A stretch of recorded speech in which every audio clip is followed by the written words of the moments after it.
Welcome to the Deep Dive Report Show with Mike and Sam. Glad to be here.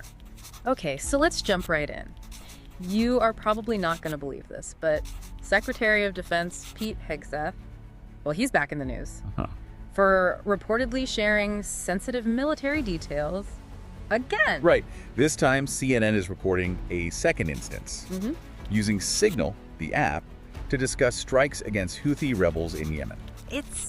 It's kind of stunning, isn't it? It really is. And what's truly concerning, I think, right off the bat, is this pattern. It suggests, well, it's not just a one-off mistake anymore. Exactly. It points to maybe a disregard for the actual security rules at the very top of the Pentagon. It seems to be the concern. Yeah. And the second reported Signal chat, according to CNN sources, and they apparently have multiple, it wasn't just with other people who had clearance. We're hearing the recipients included his wife, his brother, and his personal attorney. Which is problematic, potentially. So, in this deep dive, we're going to unpack what this could mean, for national security and, frankly, what's going on inside the Department of Defense.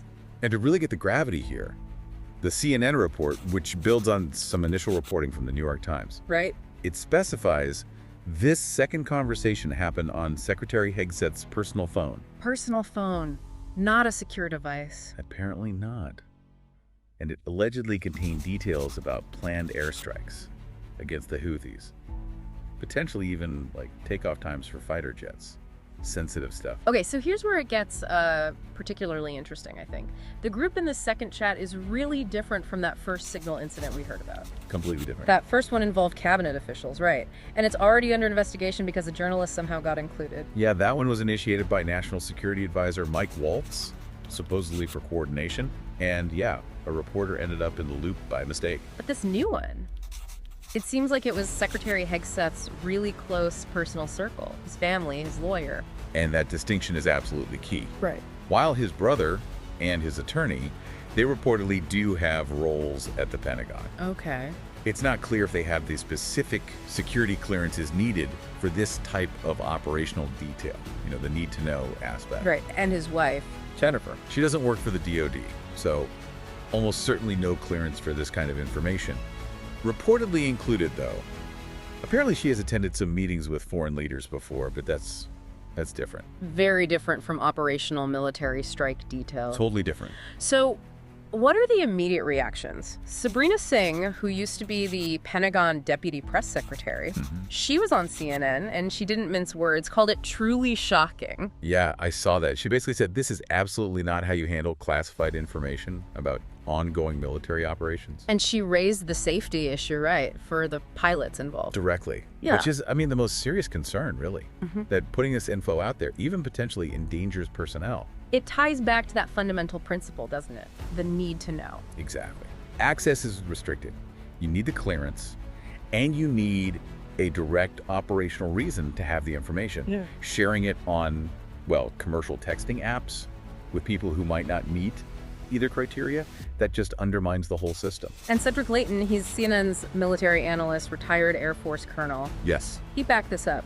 He talked about how complex air operations are and how details like exact timing, the weapons used, that stuff is inherently classified. Because of the risk, right? If it falls into the wrong hands. Adversaries are sophisticated. He used that old phrase, loose lips sink ships, emphasizing the real threat of interception. And it brings up the risk assessment question. Look, Signal has encryption, okay? Sure. But it's just not built to the same standard as classified government systems, not accredited for that level of information.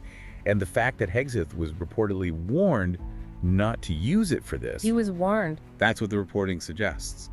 Which makes it even worse, frankly. Even a tiny potential for a breach with military ops.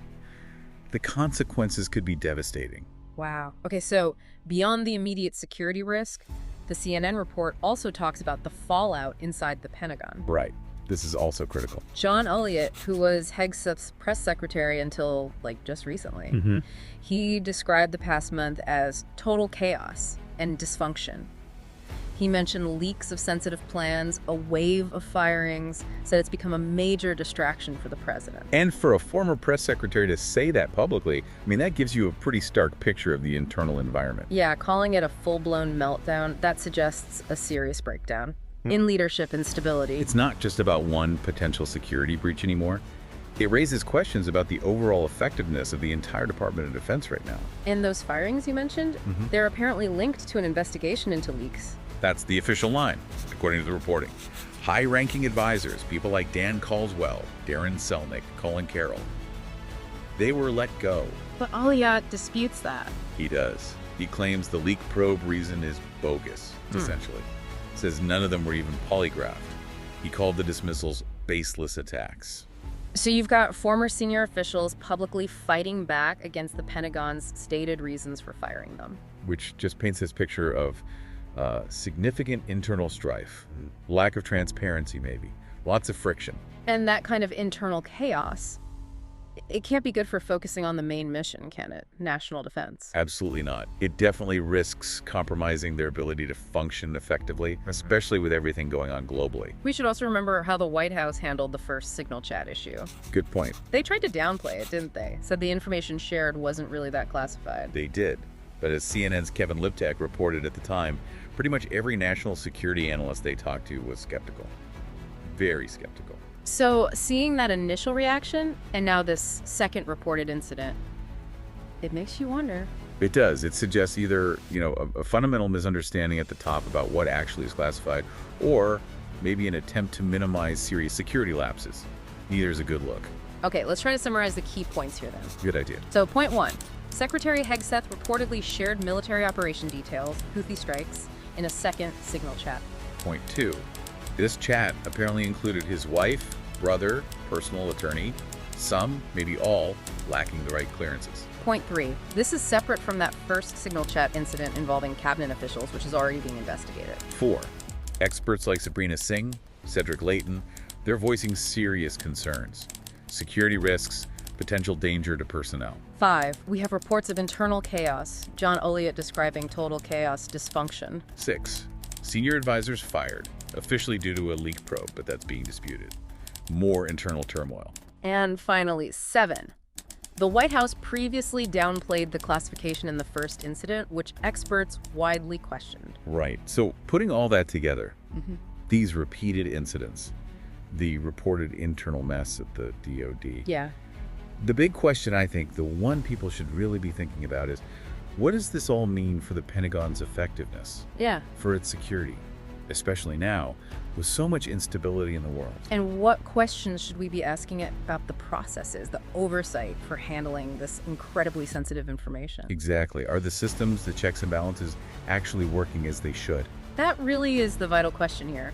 We'll obviously keep tracking this. Make sure you keep following the Deep Dive Report Show for ongoing, in-depth analysis. Absolutely. Please like, subscribe, and definitely click that notification icon. You don't want to miss our future deep dives. You'll catch them in the next breaking news.